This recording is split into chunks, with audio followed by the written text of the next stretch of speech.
पश्चिम बंगाल के मुर्शिदाबाद में वक्फ बिल के खिलाफ प्रदर्शन हुए थे।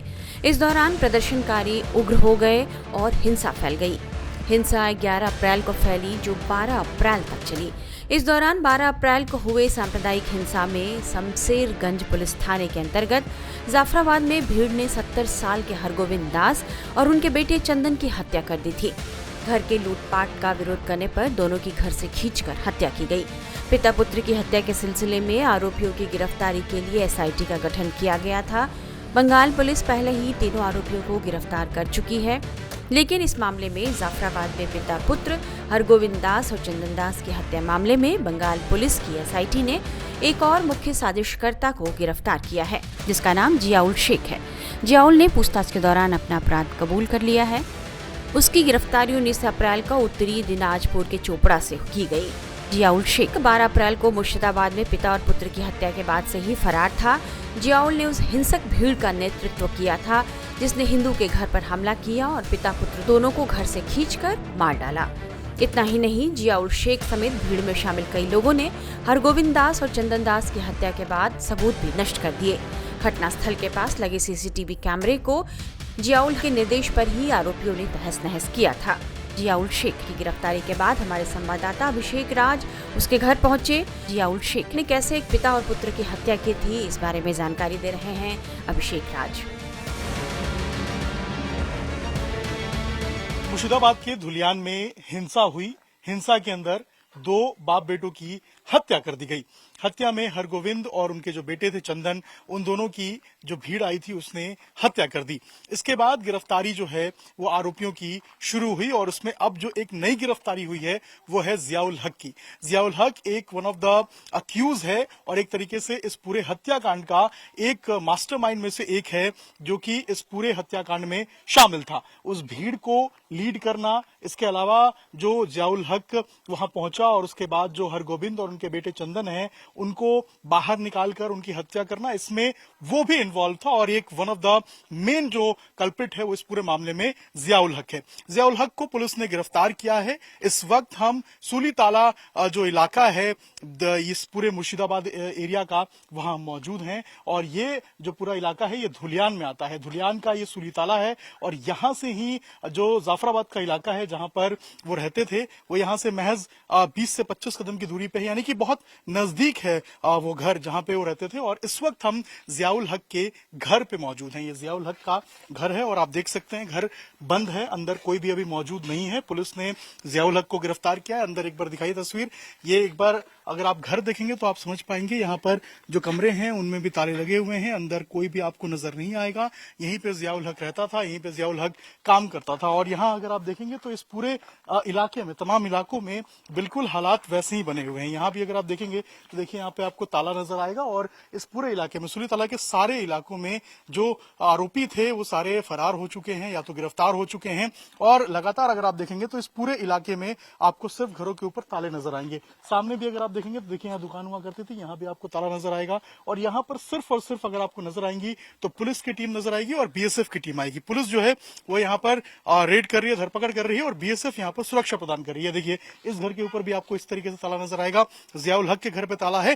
सामने अगर आप देखेंगे तो जो बीएसएफ की टीम है वो आपको वहां पे नजर आएगी और सूली ताला वही इलाका है जहां से भीड़ निकली थी, जहां से भीड़ बाहर आई थी और यहीं से जाफराबाद के इलाके में धुलियान के जो बाकी गांव हैं, चाहे हम बेदबुना की बात करें या फिर दिगड़ी की बात करें, उन गांवों में पहुंची थी वो भीड़ और उसके बाद वहां जाकर जो कोहराम मचाया था ये सबको जो है वो दिखा और किस तरीके से घरों में आगजनी की गई, लूटमार की गई और इस पूरे मामले में, इस पूरे हिंसा में 2 लोगों की मौत हो गई थी। हरगोविंद और उनके जो बेटे थे चंदन, उनकी हत्या कर दी गई थी और अब जो पुलिस है वो एक जो आरोपी है जियाउल हक, जो कि इस पूरे हत्याकांड में one of the main mastermind बताया जा रहा था, उसको गिरफ्तार किए। अभी भी अगर आप देखेंगे तो जो पुलिस की टीम है वो लगातार जो धरपकड़ के लिए जो इस पूरे इलाके में अभियान चला रही है, लेकिन सवाल कई सारे हैं। लोग ये भी पूछ रहे हैं कि आखिर इतनी देरी से ये गिरफ्तारियां क्यों हो रही हैं और इस पूरे हत्याकांड का जो मेन मास्टरमाइंड है और पूरे हिंसा का मास्टरमाइंड वो कौन है। लेकिन पूरा इलाका अगर आप देखिए, पूरा गांव देखिए, एक बार लॉन्ग शॉट करके दिखाइए पूरा गांव, ये पूरा गांव आपको सन्नाटा पसरा हुआ नजर आएगा। इसी गांव से जो मॉब थी वो निकली थी और आप समझिए कि जो लोग कह रहे हैं कि जो भीड़ आई थी वो बाहरी थी, उनको ये बात समझना चाहिए कि इसी गांव के ठीक पास से, यानी कि जो जाफराबाद है, चाहे हम बेदबुना की बात करें या फिर दिगरी की बात करें, वहां से ये गांव जो है सुलीतला, ये बहुत नजदीक है। लगभग 1-1.25 किलोमीटर के आसपास का पूरा रेडियस होगा और जहां पर हत्या को अंजाम दिया गया था, यानी कि जाफराबाद का वो इलाका, वो घर, वो यहां से महज 25 से 30 कदम की दूरी पे, यानी कि जो रास्ता आपको दिख रहा है, ये रास्ते के कोने पे ही वो घर है जहां पर हरगोविंद और उनके जो बेटे हैं चंदन, वो रहते थे अपने परिवार के साथ और उनको निकालकर बाहर जो है उनकी हत्या कर दी गई थी। अब ज़ियाउल हक को गिरफ्तार किया है, ये उसका मकान है और इसी तरीके से तमाम जो आरोपी हैं या फिर जो भागे हुए लोग हैं उनके घरों पे अभी ताला लगा हुआ है और अब लोग यही इंतजार कर रहे हैं कि इस पूरे हिंसा का जो मास्टरमाइंड है वो कौन है, उसकी तस्वीर साफ होनी चाहिए और उसके बाद प्रशासन जो है उसको उजागर करे ताकि लोग शांति से इस पूरे इलाके में, धुलियान में, मुर्शिदाबाद में रह सके। हिंसा प्रभावित इलाकों में अभी भी सुरक्षा के तगड़े इंतजाम हैं।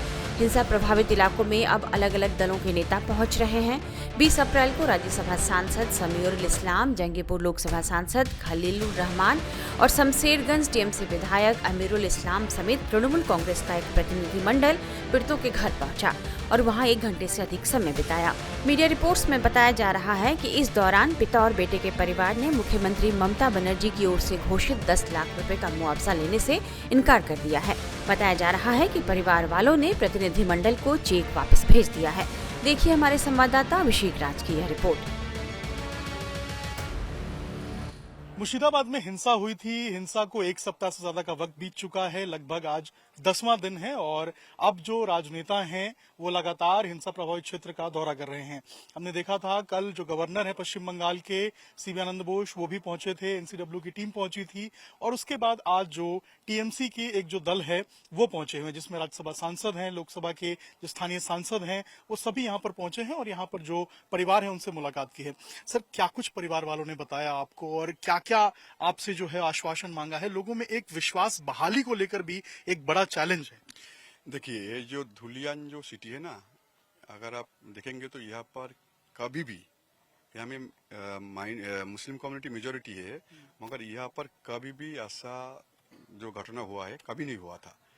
ये बोलिए अनएक्सपेक्टेड है। सब यहाँ में हिंदू बोलिए मुस्लिम बोलिए सबका पास अनएक्सपेक्टेड है। जो धुलियान में कैसा हुआ, जब बाबरी मस्जिद का इशू आया था, जब इंडिया में बहुत सारा प्लेस में कम्युनल टेंशन चल रहा था, एनआरसी में हो रहा था, तब भी यहाँ पर कुछ नहीं हुआ था।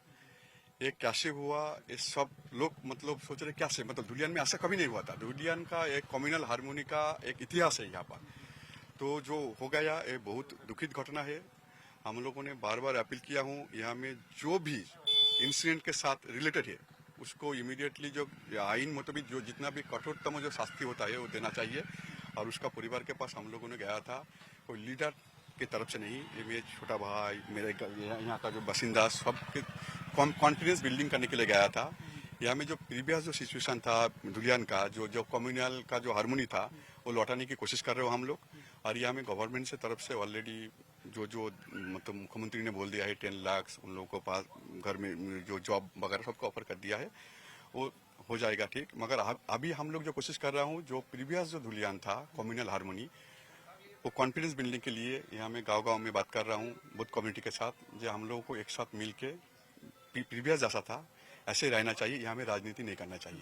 तो एक बड़ा चैलेंज एक तरीके से हम कहें तो लोगों को वापस लाना भी है, क्योंकि अभी हम गांवों में देख रहे हैं ताले लगे हुए हैं, लोग पलायन कर चुके हैं। उन लोगों को वापस स्थापित करना और लोगों में विश्वास बहाली करना, ये एक बड़ा चैलेंज भी रहने वाला है। देखिए, अभी भी मैं मालदा में जो वैष्णव नगर में जो है वहाँ से अभी आज भी 50 लोग आ रहा है।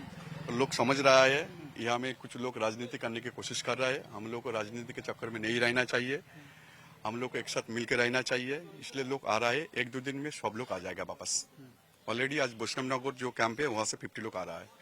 एक बड़ा सवाल लोग यही पूछ रहे हैं कि इतनी शांति थी धुलियान के अंदर, कभी धुलियान में ऐसा हुआ नहीं, तो आखिर इसके पीछे का मास्टरमाइंड कौन है? क्योंकि 10 दिन बीत चुके हैं, पुलिस एसआईटी बना दी है, इन्वेस्टिगेशन कर रही है, लेकिन अभी तक कोई एक बड़ा ऐसा नाम निकल के सामने नहीं आया है जो ये पता चल पाए कि इसके पीछे साजिश किसकी थी, किस तरीके से इसको प्लान किया गया था। हम लोगों ने भी एडमिनिस्ट्रेशन से को अपील किया हूँ, इसके पीछे कौन है जल्दी जल्दी निकलिए। वो लोग काम कर रहे हैं, यहाँ में बहुत सारा गवर्नमेंट का जो पुलिस का जो टॉप लेवल जो ऑफिसर है वो यहाँ पर है, वो इन्वेस्टिगेशन कर रहा है, शायद वो कुछ दिन में निकल जाएगा वो मास्टरमाइंड कौन है।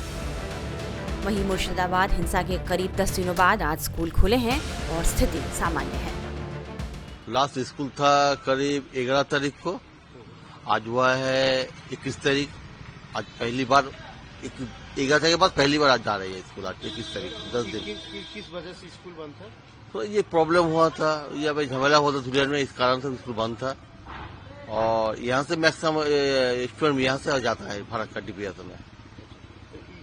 ये घटना से ट्यूशन भी तो बंद हो गया था बच्चे? हाँ, ट्यूशन बंद हो गया था, ट्यूशन बंद हो गया था, लगभग 10 दिन ट्यूशन बंद हो गया। तो आज ही पहली बार जा रहे हैं स्कूल झमेला के बाद। पढ़ाई में भी कितना इफेक्ट पड़ा है? पढ़ाई में इफेक्ट पड़ेगा, 10 दिन स्कूल बंद रहेगा। ऐसे तो नया सेशन चल रहा है अभी तक, अभी जो नया सेशन चालू हुआ है तो ये तो बंद रहेगा। उसके बाद फिर सामान्य वैकेशन में आ रहा है, वहाँ पे बंद रहेगा। तो इफेक्ट कुछ हुआ है, होने वाला है, हुआ है कुछ इफेक्ट।